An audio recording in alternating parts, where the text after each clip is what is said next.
Hello everyone, welcome back to our channel. This is Vaibhav Bansal. Today we are going to start the Black Money Act and we're going to complete this in a super fast manner, covering all the each and every concept of this chapter. This chapter becomes very important for your exams, November 24 examination, as this is the newly added chapter for the new course, which was not asked in the May 24 examination. So for your examination for the November 24 examination, this chapter is becoming the ultra important chapter. So there are two or three questions that you need to cover with this chapter that I am going to complete. After that, you have to complete the two or three questions which are given in the ICI study material. By that, you will be able to complete the whole chapter. Those questions are also not very difficult. We'll complete the concept, and also we are going to complete as much as far as possible those concepts and those questions concept as well in this particular series itself. So without wasting any time, let's start further and complete the Black Money Act in the very short span of time. So see, this is a Black Money Act. So the charge of tax section 3 subsection 1 is also a Black Money Act section, not the Income Tax Act section. Firstly, this need to be done.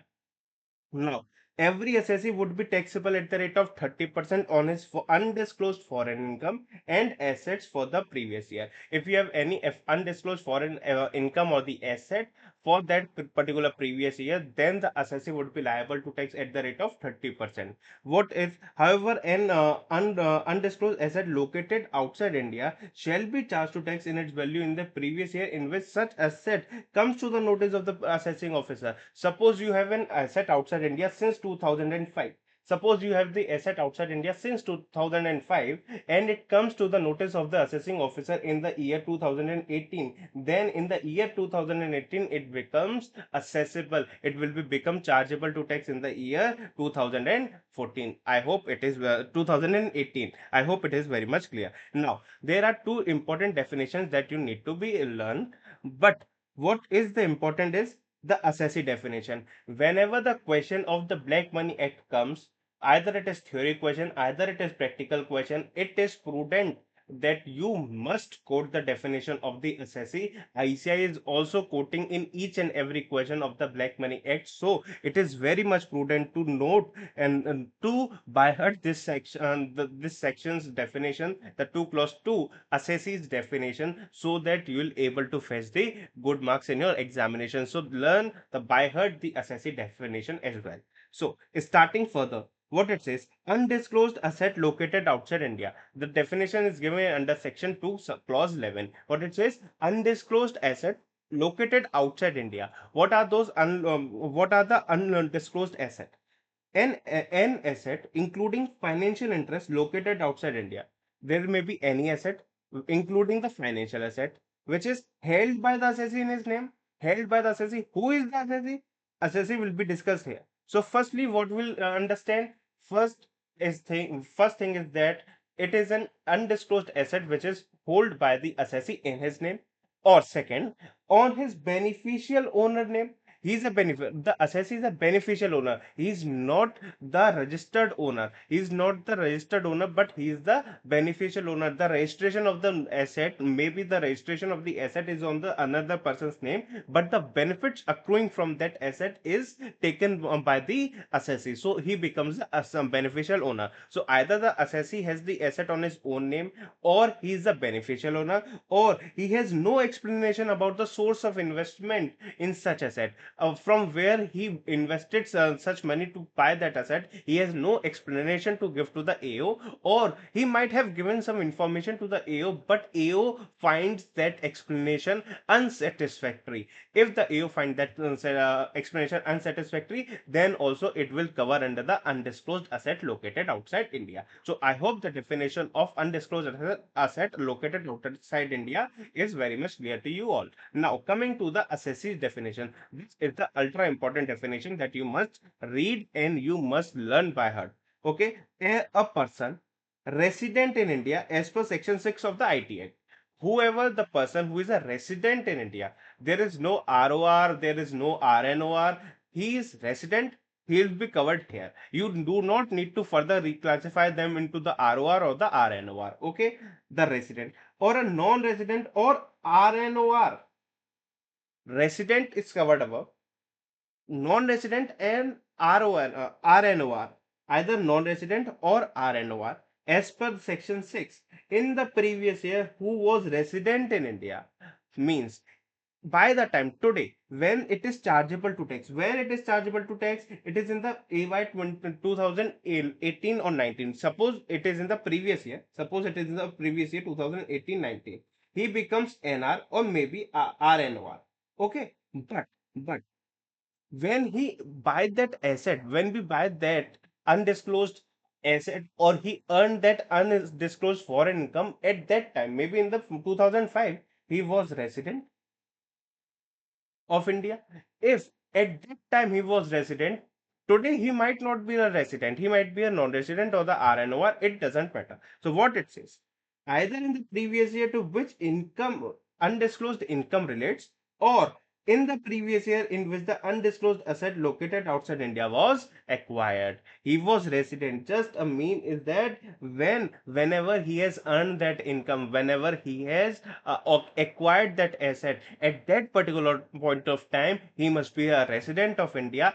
Today, when the same thing is charged to tax in India, he might not be a resident, he might be a non-resident or an RNOR. That doesn't mean any difference. I hope the definitions are very much clear to you all.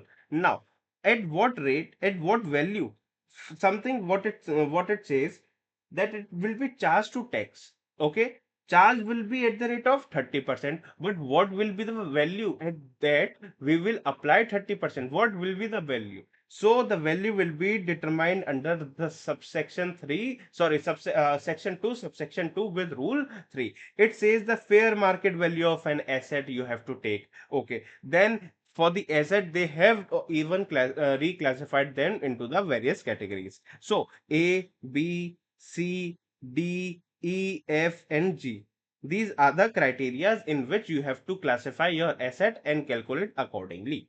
So what it says, if you have an asset, undisclosed foreign asset like bullion, jewelry, precious stone, archaeological collection, drawing, paintings, sculpture, or any work of art that is artistic work, unquoted share or securities other than equity share or a immovable property. What it says, unquoted share. This is the important that you need to highlight this. It is a unquoted equity share, unquoted shares or securities that we are talking about, other than equity shares. Okay, other than equity shares. Why other than equity shares? Because unquoted equity shares are covered under section under point number C. Okay, now coming on to the point, what it says, see, if you have any foreign asset, undisclosed asset covered under the point A, the fair market value will be taken as what? Higher of cost of acquisition, or the fair market value, or the open market value as on the valuation date. So what is the valuation date here? Valuation date is the first day of the previous year in which it is charged to tax. So it is charged to tax in under the year 1890. So what is my valuation date? My valuation date will be 1st April 2018. I hope it is very much clear to you all. So what you have to take, higher of the cost of acquisition or the open market value on the valuation date. Is it very much clear? Clear. Now coming on to the next part. Quoted share and securities. If the shares and securities are listed in the stock market or any recognized exchange market, so what will be the value of asset? This is same, this is exactly same like you have done in the section number 112A. What it says, higher of cost of acquisition, or the average of the lowest or the highest price of such securities or shares quoted on any established securities market on that value, on that valuation date. Suppose our valuation date was 1st April 2018, but suppose it is a Sunday and the stock market does not operate on Sunday. So, on what date we should take the lowest and highest? So, it says one day prior. This is already we have covered in various chapters. One day prior. So, we will take 31st March 2018. That value will be taken. This is what it is written here. Okay. Now, unquoted equity shares. What we are talking about? Unquoted equity shares. Higher of cost of acquisition and fair market value of the unquoted equity shares. Now, Cost of acquisition remains same. The fair market value of unquoted equity shares has the formula to calculate. How you will calculate the fair market value? Fair market value formula will be calculated as A plus B minus L divided by paid up equity share capital multiplied by paid up value of equity shares. And what is A, B and L? It is almost same like you have done in the exact text, you have done in the slum sale. All these are exactly same or the similar things. What it says, what is A? A is the book value of the asset except bullion jewelry that is covered in B. Bullion and jewelry that is covered in B. Okay. Minus. What should be subtracted? Firstly, what we are taking? Book value we are taking of all asset. What we are taking? Book value of all such asset. Minus income tax paid less income tax refund claim. If you have income tax paid less reduced by the income tax refund that you have claimed. Okay. And unamortized amount of deferred tax which do not represent the value of any asset. If there is any unamortized amount of the deferred expenditure given in your books of account, then also you have to reduce from there. So how you will calculate the point number A? The book value of all asset to be taken, reduce what? You have to reduce the income tax paid less the income tax refunded in case any is given in your balance sheet. Secondly, what it says, unamortized amount of the deferred expenditure. I hope it is clear. Now, for the point number B, we have to take what? Fair market value. Earlier, what we are taking?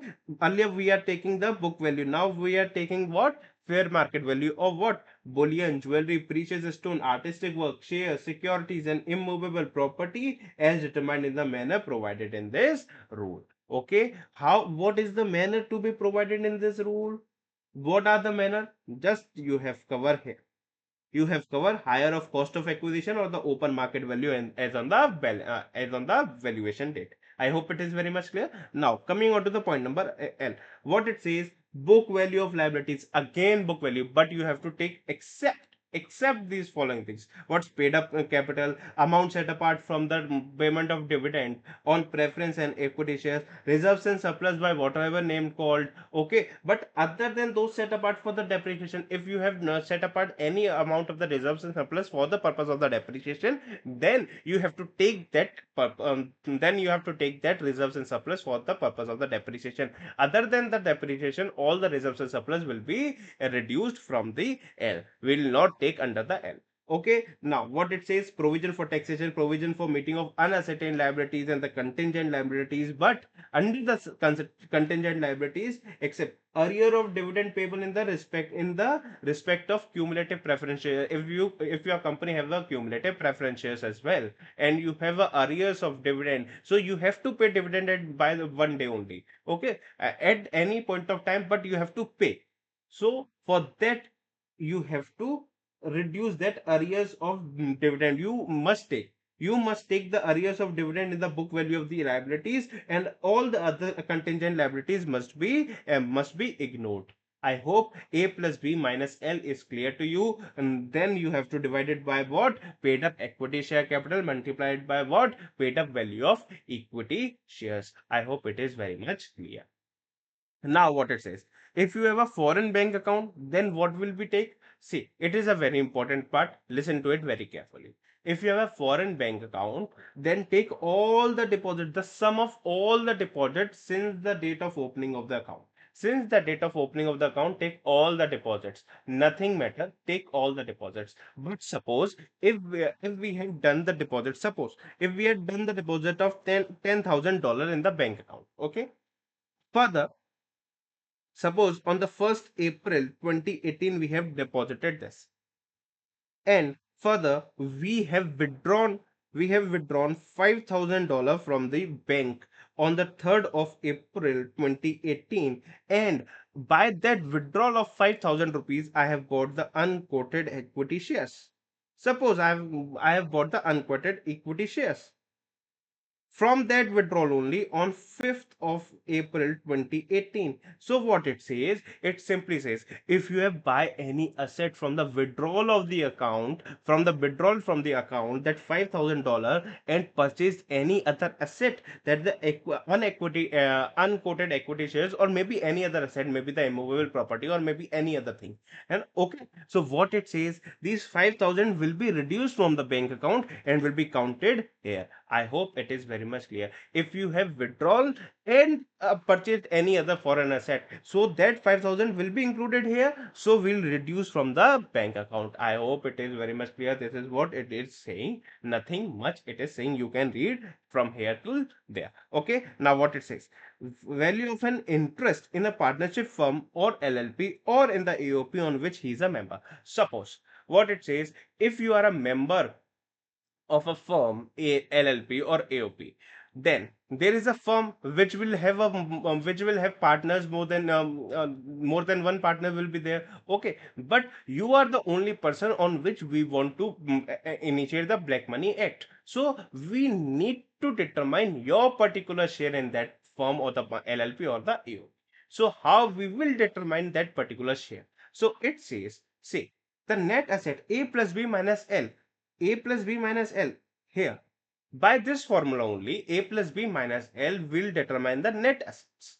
Okay, will determine the net assets. Then those net assets will be distributed in the share of the capital. Those net assets will be distributed in the in the proportion of the capital has been contributed by them. But suppose there is something left, which after contributing in the capital ratio, contributing the capital ratio, there is something left, the residue of the net asset is left, then in which ratio we will determine?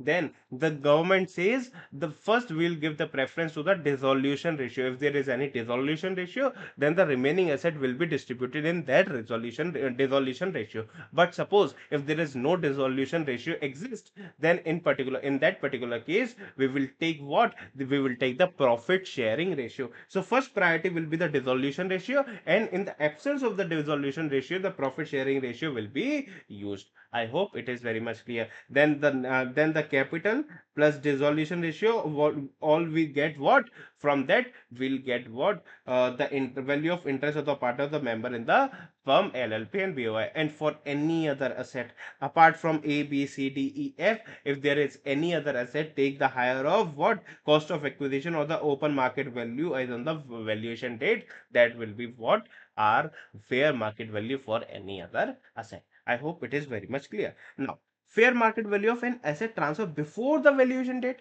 Suppose in the same example, take in the same example, the valuation date is 1st April 2018. But suppose on 31st March 2018, you transferred some of your assets. So what it says, if this is the case, then what is the fair market value? Fair market value will be the cost of acquisition or the sale price. Now what it says, the sale price, because the fair market value as on the valuation date is not available. The asset is particularly not available as on the valuation date. So what we have to take? We have to take what, the sale price, whichever is higher. So cost of acquisition or the sale price, whichever is higher. But suppose if the sale price, the consideration that you have received as by selling that particular asset, that consideration is inadequate, or you have transferred without consideration. So if it is a case of without consideration transfer, or the inadequate consideration transfer, then the cost of acquisition or the fair market value as on the date of transfer, whichever is higher will be taken. Then in that case, sale price will not be taken. The sale price will be replaced by what?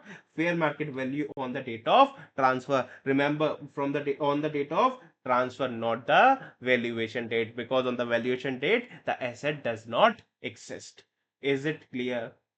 No. What if say? See, fair market value in case where a new asset is acquired out of the consideration received on account of the transfer of an old asset of withdrawal from the bank account. Whatever, this is I said this.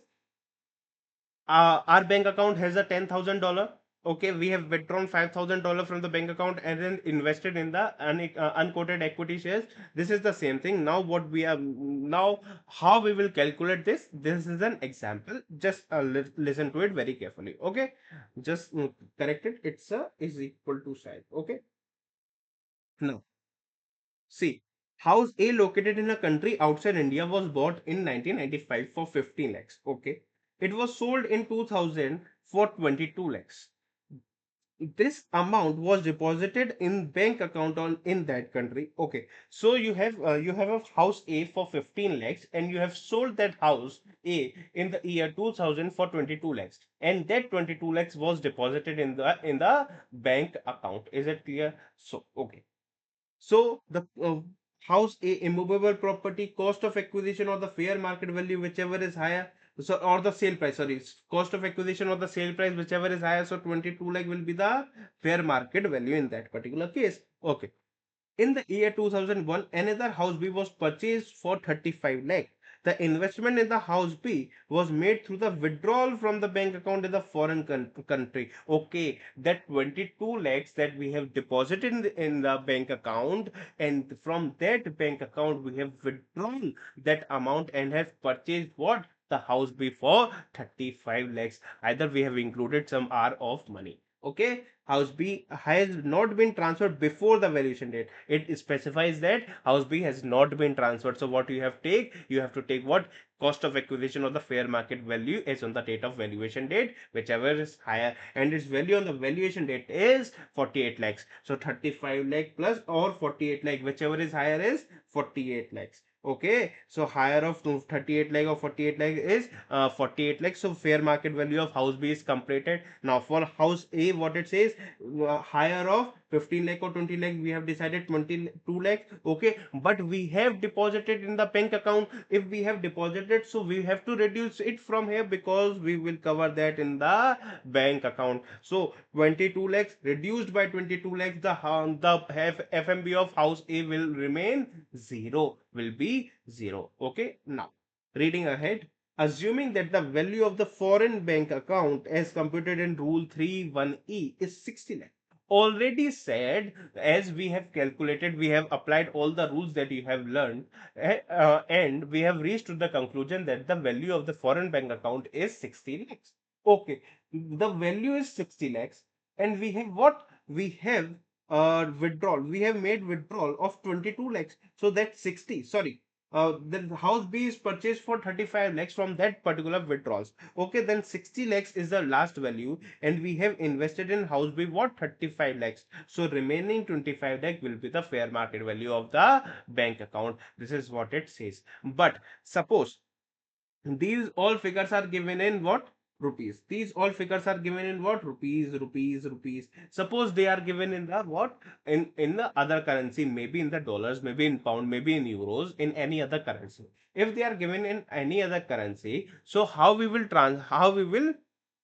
calculate that in Indian currency? So the rate of conversion should be used what? As per the reference rate of RBI on the valuation date. As on the valuation date, whatever the RBI reference rate is given for that particular currency, you have to apply that particular reference rate and calculate into INR. But suppose there is a currency for which there is no direct reference rate of RBI is available. Suppose there is any currency of the African currency for which RBI does not issue any reference rate. So particularly what you have to do, you have to convert that particular currency into the dollar first, and that from dollar you have to convert it from the to the RBI reference rate. I hope it is very much clear.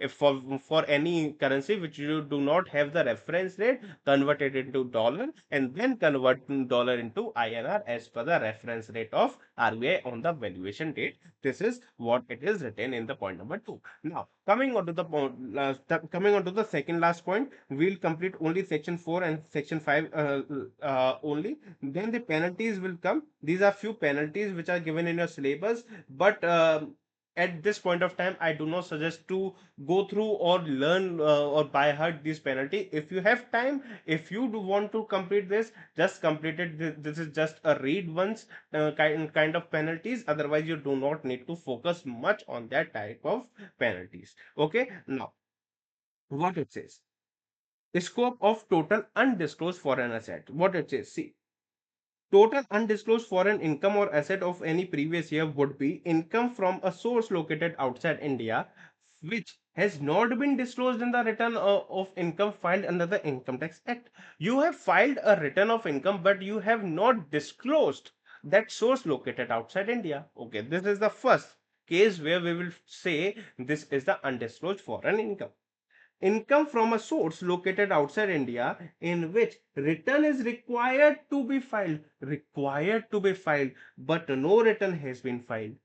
You are required to file return, but you have not filed that return, which may comprise of the source located outside India, that the income from source are located outside India, but you have not filed that return. So we will assume what it is, the undisclosed foreign income. I hope it is clear. Now, the value of an undisclosed asset located outside India. What we have stated here, income.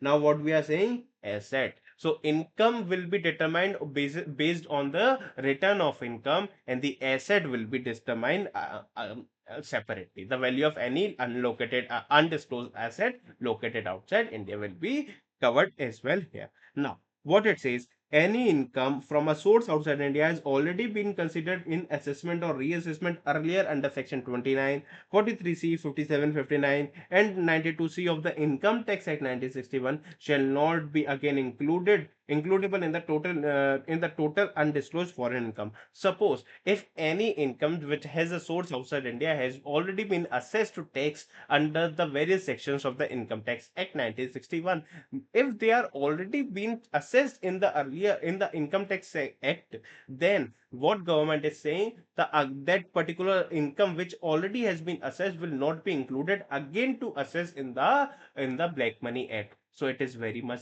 simple. If you have assessed to tax in the Income Tax Act earlier, then you will not include those income for the purpose of Black Money Act. Now it is also a vice versa part. Income included in the total undisclosed foreign asset or income under the Black Money Act. If there is an income which is included in the total undisclosed foreign income and asset under the Black Money Act, would not form part of the total income under the Income Tax Act, on which you have already taken the if you on which you have already given the tax under the Black Money Act. It is a Black Money Act. If you have given the tax under the Black Money Act, then such particular income or the asset will not form part of the Income Tax Act. Okay, now what it says, the computation of total undisclosed foreign income or asset, what it says, no deduction in respect of any expenditure or allowance or set off or carry forward of loss will be allowed. So nothing will be allowed to you. No deduction, no expenditure, no allowance, no set off, no carry forward, nothing will be given to you. Now, from the value of undisclosed asset located outside India, any income which has been assessed under the Income Tax Act 1961 prior to the applicability of this Black Money Act, and any income has been assessed to tax for any assessment year under the Black Money Act will be reduced. The same thing it is written here as well. In the reduction referred in B above, in respect of the income has been assessed to tax in relation to an immovable property. Specifically, they are saying whatever the reduction they are saying, if it is related to the immovable property, then we have to calculate the amount of deduction. What we have to calculate? The amount of deduction. We have to calculate the amount of deduction. It is very much important. So how we will calculate? We will calculate the fair market value of the immovable property multiplied by income already assessed earlier divided by total cost of the suppose total cost of the immovable property. Suppose cost of the immovable property is 10 cr, income already assesses 20 cr, and the fair market value of the fair market value which we will calculate as per the rule 3 that we have just completed above is 50 cr. So how we will calculate? 50 multiplied by 10 divided by 20 will come to 25 cr. So what it says, 25 cr is the amount of deduction is the amount of deduction, because we have calculated deduction. So what will be chargeable to tax under the Black Money Act? You have to reduce 50 cr minus 25 cr is equal to 25 cr, that will be chargeable to tax. By chance here it is coming with the same figure, but then the figure might vary. So just remember very importantly then that this is the amount of deduction, not the income which is chargeable to tax. The income which is chargeable to tax, you have to calculate by reducing it further. I hope it is very much clear. The penalties are only left, which you can read it by yourself. It is a one-time read category type of penalties. You read it, or there may be one or two questions of the penalties of the Black Money Act given in the ICI study material. Those type of penalties are also um, very sufficient for your examination if you cover those one or two penalties only which are given under the questions of ICI. So by this we have completed full chapter of Black Money Act within 30 minutes itself, the exact 30 minutes itself. So all the very best for your examination. I hope I am able to justify this chapter in just 30 minutes as well, and you are able to understand each and every point of this chapter. If you have any doubt, please comment it down in the comment section. I will definitely reply to you all, and study very hard. Exam is very near. So all the very best for your examination. Let's rock and let's get 80 plus in this examination. Take care.